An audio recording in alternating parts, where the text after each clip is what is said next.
Assalamualaikum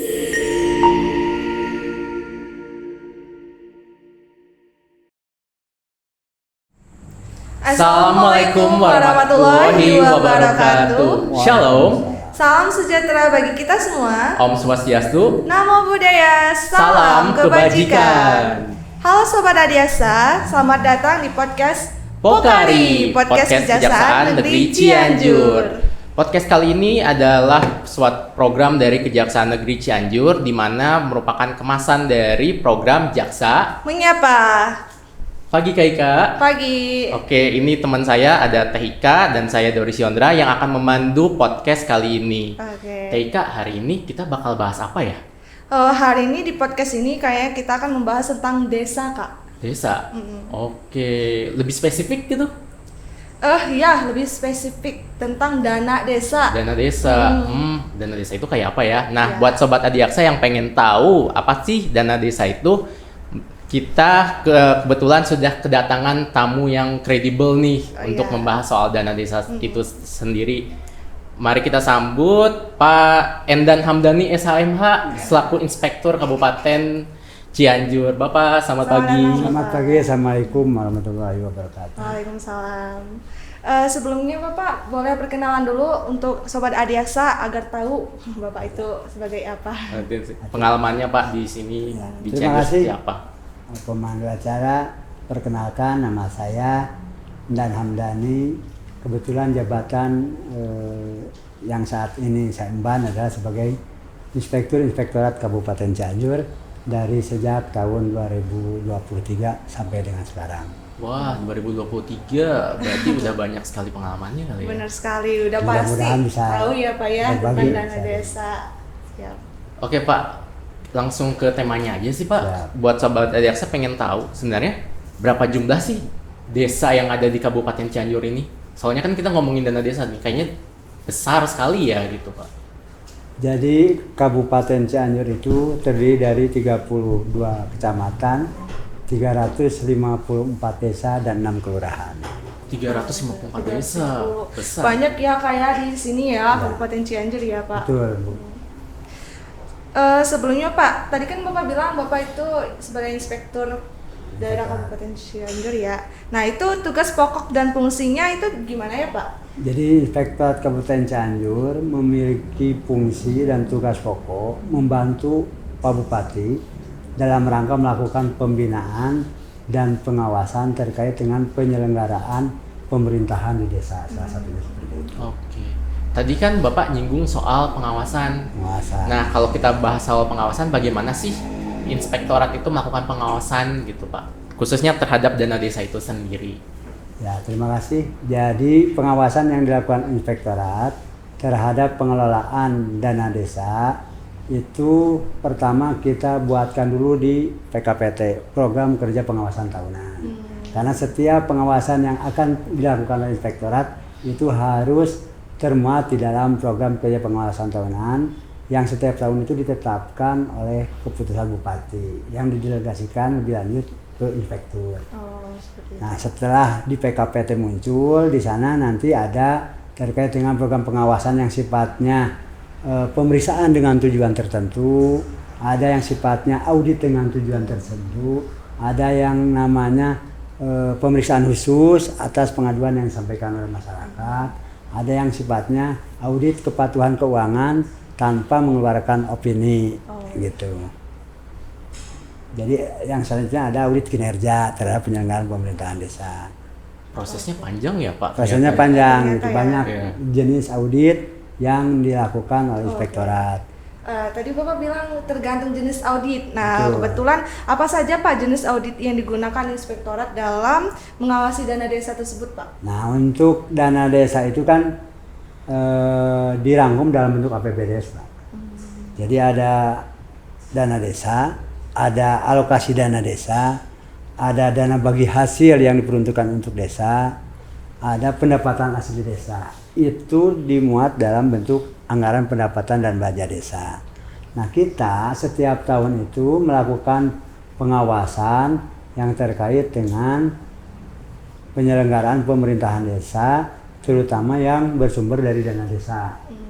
Dari dana desa itu rata-rata untuk apa? Satu, untuk dana ketahanan pangan bagi masyarakat, untuk penyediaan dan stabilitas ketahanan pangan yang ada di desa.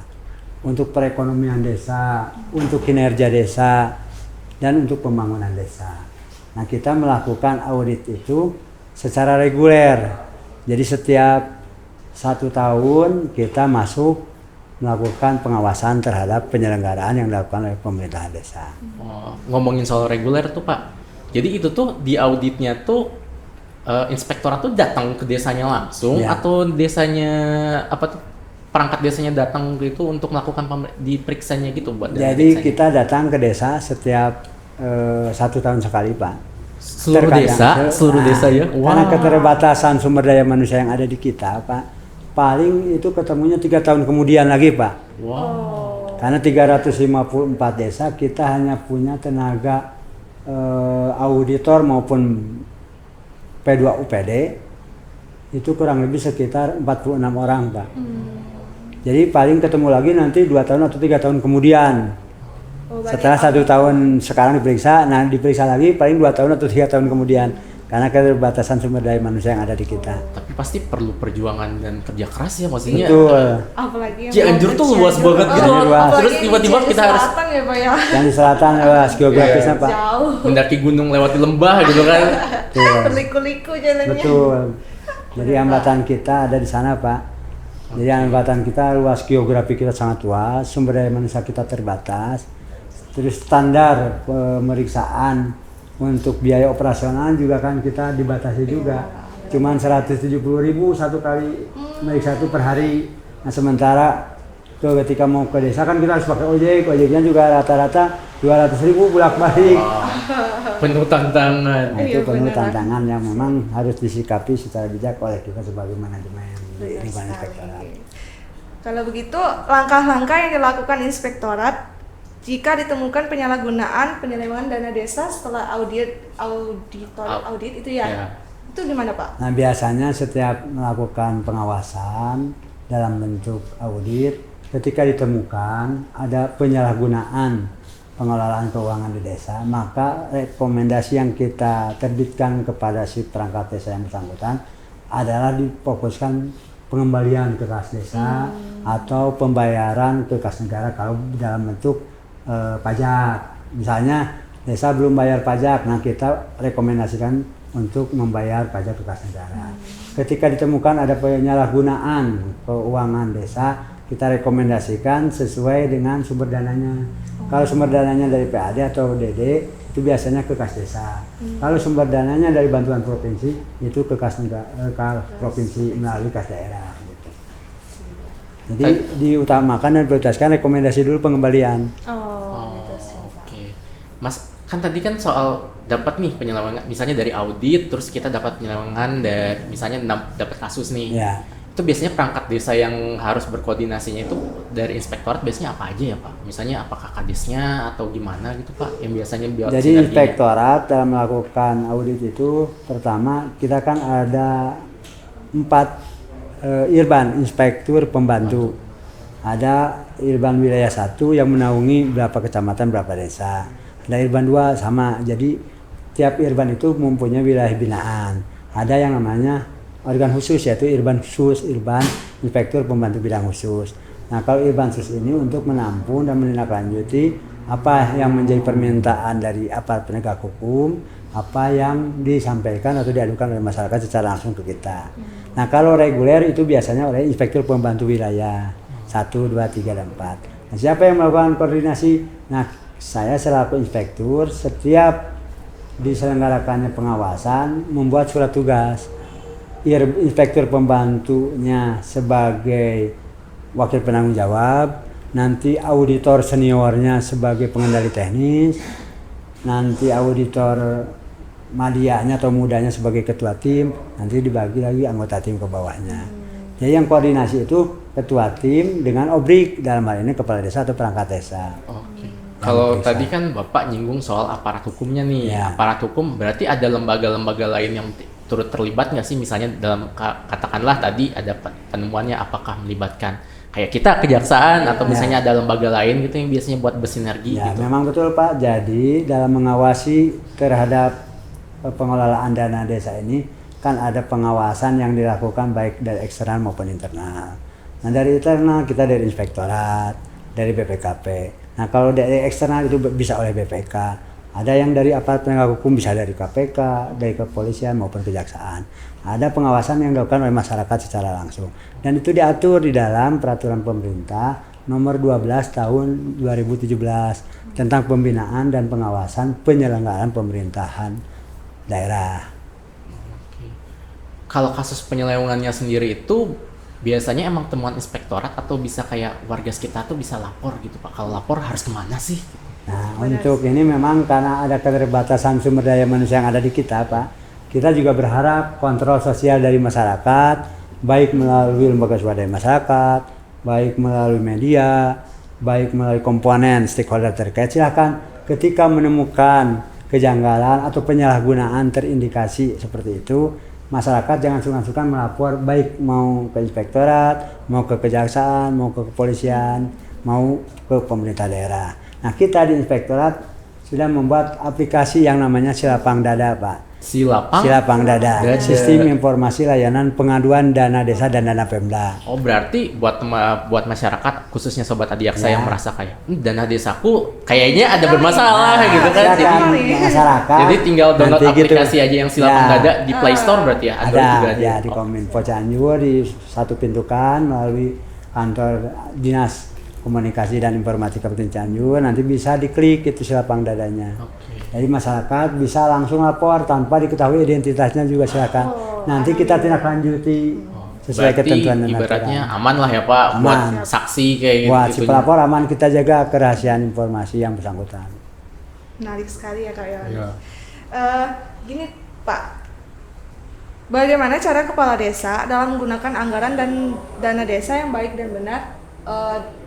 Atau ada SOP gitu Pak dari inspektorat terkait itu? Nah, mengenai pengelolaan dana desa ini kan diaturnya oleh Dinas BPMD, Bu. Kalau kita di ranah pembinaan dan pengawasan.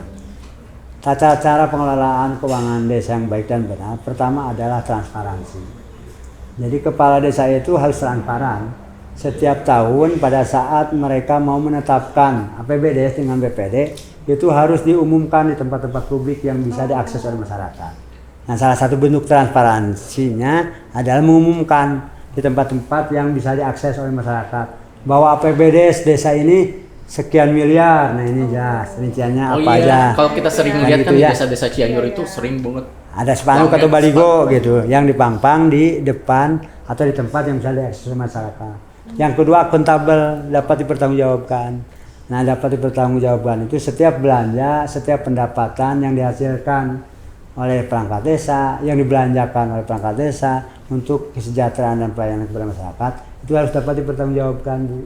Nah, pertanggungjawaban itu kan pertama per setengah semester, kedua per 1 tahun, dan per 3 bulan. Itu harus dipertanggungjawabkan dalam bentuk SPJ, surat pertanggungjawaban, akuntabel, transparan. Yang ketiga harus partisipatif, jadi kepala desa mengupayakan warganya untuk berpartisipasi dalam melakukan pembangunan yang ada di desanya masing-masing. Kita kan tadi udah bahas soal gimana sih cara menggunakan dana desa yang baik, terus bagaimana sinerginya biar tidak ada penyelewengan gitu.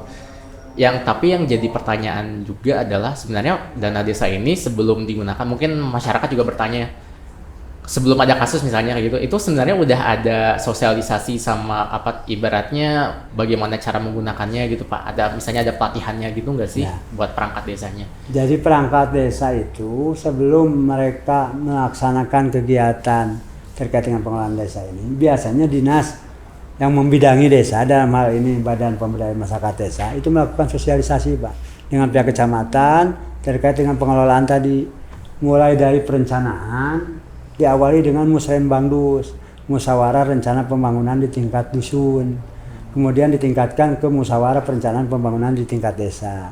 Nah, ini melibatkan masyarakat, dihasilkanlah dokumen yang namanya RKPD, Rencana Kerja Pembangunan Desa 1 tahun. Nah, itu disosialisasikan oleh BPMD Pak sebelum pelaksanaan di tahun berjalan. Jadi itu sudah dilaksanakan oleh PMD sosialisasi. tata cara penggunaan, mulai dari perencanaan, pelaksanaan, penatausahaan sampai pertanggungjawaban.